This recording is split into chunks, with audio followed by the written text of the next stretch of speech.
Welcome viewers, welcome back to my channel. আমি আজ আপনাদের 1.5 থেকে 2 বছরের বাচ্চার জামা কাটিং এবং সেলাই করে দেখাবো। ভিডিওটি দেখার পর আপনারা যে কোনো বাচ্চার এটি তৈরি করতে পারবেন। তো 2 হাত বহরের কাপড়টাকে আমি 4 ভাঁজ করে নিয়েছি। তো এখানে আপনাদের এইভাবে কাপড় ভাঁজ করে নিলে হবে 4 ভাঁজ করে। নেওয়ার পর আমি গলার চওড়া নিচ্ছি 1.5 ইঞ্চি পরিমাণ এবং লম্বা নিচ্ছি 3 ইঞ্চি পরিমাণ এবং পিছন গলার জন্য 2 ইঞ্চি পরিমাণ নিয়ে নিচ্ছি এবং হাফ ইঞ্চি করে নিয়ে এখানে গলার শেপ দিয়ে নিচ্ছি। কাঁধ নিয়ে নিচ্ছি আমরা 2 ইঞ্চি পরিমাণ এবং আর্মহোল নিয়ে নিচ্ছি 4 ইঞ্চি পরিমাণ। নেওয়ার পর এখানে বডির মাপটি নিয়ে নিব। দেখুন, তো বডি 5.5 ইঞ্চি এবং তার সাথে এক্সট্রা 1 ইঞ্চি, তো 22 বডির জন্য। তো এবার আমরা দেখুন কোমরের মাপটা নিয়ে নিব। তো আপনারা হাফ বডি কতটুকু নেবেন, তো হাফ বডি আমি এখানে 9 ইঞ্চি নিয়ে নিচ্ছি।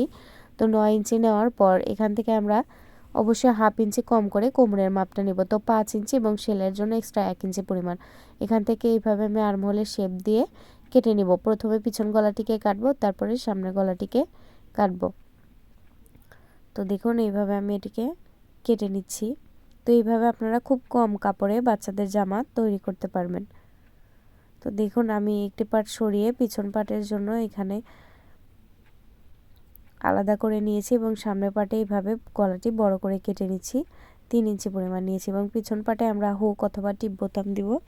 তো এর জন্য এখানে আমি 2 ইঞ্চি পরিমাণ নিয়ে নিচ্ছি। তো 2 ইঞ্চি পরিমাণ নিয়ে এখানে হুক অথবা টিপ বোতামের জন্য ঘাট তৈরি করব। তো এখানে আমি কেটে নিয়েছি। তারপর দেখুন সাইডে আর্মহোলের থেকে বেঁচে যাওয়া কাপড় দিয়ে এটি আমরা লাগিয়ে নিতে পারবো পট্টি। তারপর বাকি কাপড়টাকে ওইভাবে 4 ভাঁজ করে হাফ বডির সাথে ধরে এইভাবে মাপ দিয়ে নিব। দেওয়ার পর কোনাকুনি করে ধরবো এবং ঝুলের মাপটা নিয়ে নিব। তো নিচে লেজ দেবো, এই জন্য ওটা বাদ দিয়ে আমরা ঝুলটা নিয়ে নিচ্ছি। নেওয়ার পর এইভাবে কোনাকুনি করে ফিতার দাগ দিয়ে দিব। তাহলে আমাদের জামাটি কাটিং কমপ্লিট। এবার দেখুন আমরা হাতার জন্য কাপড়টাকে 4 ভাঁজ করে নেব। বাচ্চাদের ক্ষেত্রে হাতার আর্মহোলটা 1 ইঞ্চি বেশি নিলেই হয়।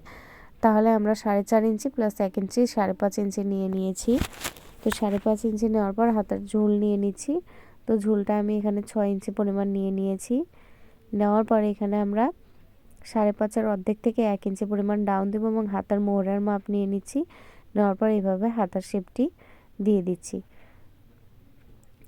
তো এবার আমরা যেটি করব, এখান থেকে সামনের ডিজাইনটি তৈরি করার জন্য 3 ইঞ্চি পরিমাণ কাপড় কেটে নিব। এবার 1.5 ইঞ্চি করে কোনাকুনি করে পাইপিনের কাপড় কাটবো। মনে রাখতে হবে পাইপিনের কাপড় অবশ্যই কোনা করে কাটতে হবে, না হলে টানলে ছোট বড় হবে না, ফিনিশিং ভালো আসবে না। আর নিচে যে পাড় দিব সেগুলো আমাদের সোজা করে কাটলেই হবে। এবার হাতার জন্য দেখুন আমরা কাপড়টাকে এখানে আমরা মৌসুমী হাতা তৈরি করব। এইভাবে কোনাকুনি করে ভাঁজ করে নিব। 4 ভাঁজ করে নিয়েছি। 4 ভাঁজ করলে কোনাকুনিভাবে 2টা হাতা আসবে। এবার হাতাটাকে এইভাবে 2 ভাঁজ করে নিয়ে ফেলবো বন্ধ সাইডের দিকে, বন্ধ সাইড। এবার আপনারা হাতার মাপটা নিয়ে নেবেন। তো চতুর্দিকে আমি 4 ইঞ্চি করে নিয়েছি। অবশ্যই এখানে রুমাল ছাড়াটার জন্য একই রকম মাপ চতুর সাইডে নিতে হবে। নেওয়ার পর বাড়তি অংশগুলোকে আমরা এইভাবে কেটে নিচ্ছি। কেটে নেওয়ার পর দেখুন আমরা যেটি করব, এবার আমরা এই যে পট্টির কাপড়টাকে এইভাবে 3 দিকে ভাঁজ করে হাফ ইঞ্চি পরিমাণ করে ভাঁজ দিয়ে সেলাই দিয়ে নিব। তো দেখতে পাচ্ছেন এইভাবে আমরা সেলাই দিয়ে নিচ্ছি। এবার 2 সোজা দিকে একদিকে করে রেখে পট্টির কাপড়টাকে এইভাবে আমরা সেলাই দিয়ে নিব।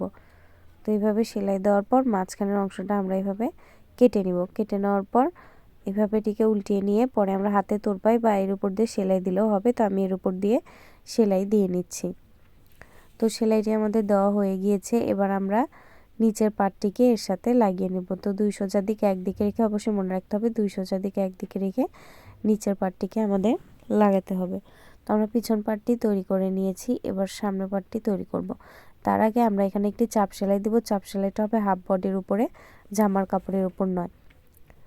তো এবার আমরা দেখুন মাঝখানে আমি সামনের পাটের মিডলে একটি চিহ্ন করে নিয়েছি। এবার 3 ইঞ্চি পরিমাণ নিয়েছিলাম, সেই কাপড়টাকে এভাবে ভাঁজ করে নিয়েছি এবং পাইপিনের জন্য প্রায় 1 ইঞ্চি বা হাফ ইঞ্চি পরিমাণ কাপড় নিব। নেওয়ার পর কোনার মাথাটা আমরা কেটে ফেলবো। নেওয়ার পর এইভাবে ভাঁজ দিয়ে যতটুকু মোটা বা চিকন পাইপিন রাখতে চান এভাবে ধরে সাইড ঘেঁষে ঘেঁষে সেলাই দিতে হবে। তো সেলাইটা দিতে হবে আপনাদের উপরের পাটের কাপড়ের উপর, পাইপিনের কাপড়ের উপর দিয়ে না। তো দেখুন এটা অবশ্যই 3 ইঞ্চি বা 4 ইঞ্চি রাখবেন, রেখে এভাবে মোটা করে ধরে মিডল বরাবর আমি পাইপিনটি দিয়ে নিচ্ছি। তো এইভাবে দেওয়ার পর এবার আমি অপর পাশেও দিয়ে নেব। তো এটা অবশ্যই আমাদের পার্টটা জয়েন দেওয়ার আগেই করতে হবে, নিচের পার্ট জয়েন দেওয়ার আগে। তো দেখুন এবার সেমভাবে এখান থেকে ধরেও আমরা অপর পাশে 2 পাশ সমান রেখে পাইপিনটি দিয়ে নিচ্ছি। তো আমাদের পাইপিংটি দেওয়া হলে এবার আমরা নিচের পার্টটি জয়েন করব। বন্ধুরা, আমি আপনাদের জন্য রেগুলার সেলের ভিডিও আপলোড করে থাকি। আমার চ্যানেলের সকল ভিডিও সবার আগে পাওয়ার জন্য প্লিজ চ্যানেলটি সাবস্ক্রাইব করবেন। আমার চ্যানেলে বিভিন্ন ধরনের ব্লাউজের ভিডিও রয়েছে, double blouse, single blouse, georgette 3 piece, বিশাল 3 পিস। আশা করি আমার চ্যানেলে ব্র্যাকেটিং ব্লাউজ এবং সাধারণ ব্লাউজ ভিডিও দেখার পর আপনারা যে কারো মাপের ব্লাউজ তৈরি করতে পারবেন। সো একবার দেখেই নেবেন। তো এবার 2 সোজা দিকে একদিকে রেখে আমরা কাজ সেলাই দিয়েছি, দেওয়ার পর উল্টা দিকে রেখেছি জামার কাপড়টা এবং পাইপিনের কাপড়টাকে উল্টা দিকে রেখে এইভাবে লাগিয়ে নিচ্ছে। তো 2 মাথায় এইভাবে ভাঁজ করে নিয়েছিলাম। তারপর যতটুকু মোটা আপনারা পাইপিন দিতে চান ঠিক সেরকম করে ভাঁজ দিয়ে দিয়ে সেলাই দিয়ে দিবেন। তো এইভাবে কোনাকুনি করে কাটলে ইজিলি আপনাদের এটা ফিনিশিং ভালো আসবে। তো দেখুন এইভাবে আমরা ভাঁজ দিয়ে পাইপিন মোটা করেই দিয়ে দিচ্ছি। তো দেওয়ার পর এবার 2 সোজার দিকে একদিকে রেখে হাতার অংশটাও আমরা লাগিয়ে নিচ্ছি। তো সেমভাবে আমরা 2টি হাতার অংশই লাগিয়ে নিব।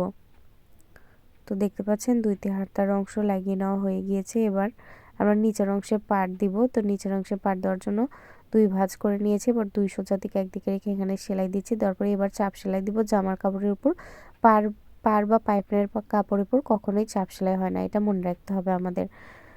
তো দেখুন এইভাবে 2টি পার্টি লাগিয়ে নিচ্ছে। আবারও বলছি বন্ধুরা, ছোট থেকে বড়দের পোশাক যে কোনো কিছু শিখতে চাইলে অবশ্যই আমাকে কমেন্টে জানাবেন, আমি আপনাদের সেটির ভিডিও আপলোড করে দিব।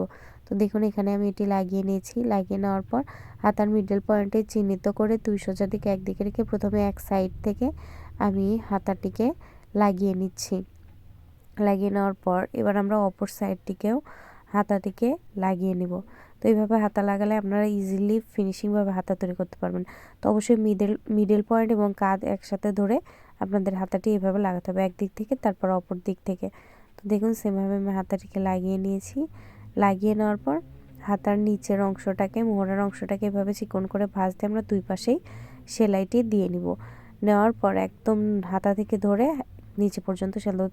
প্লিজ বন্ধুরা, আমার চ্যানেলের সকল ভিডিও সবার আগে পাওয়ার জন্য চ্যানেলটি অবশ্যই সাবস্ক্রাইব করতে একদমই ভুলবেন এবং যে কোনো পোশাক শিখতে চাইলে অবশ্যই আমাকে কমেন্টে জানাবেন, আমি আপনাদের সেটির ভিডিও আপলোড করে দেব।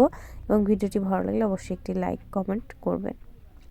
এবার দেখুন, এবার আমি এই বোতামগুলো 4টা বোতাম 1 টাকা করে পাওয়া যায়, এই বোতামগুলো আমরা যে কোনো সেলাইয়ের দোকান থেকে নিয়ে নেবেন। এটাকে কাপড় দিয়ে মুড়িয়ে এইভাবে আমরা সুইয়ের সাথে লাগিয়ে নিচ্ছি। তো দেখুন এইভাবে আপনারা ইজিলি শো বোতাম তৈরি করে লাগিয়ে নেবেন। তো এইভাবে 3টা বোতাম লাগিয়ে নেব।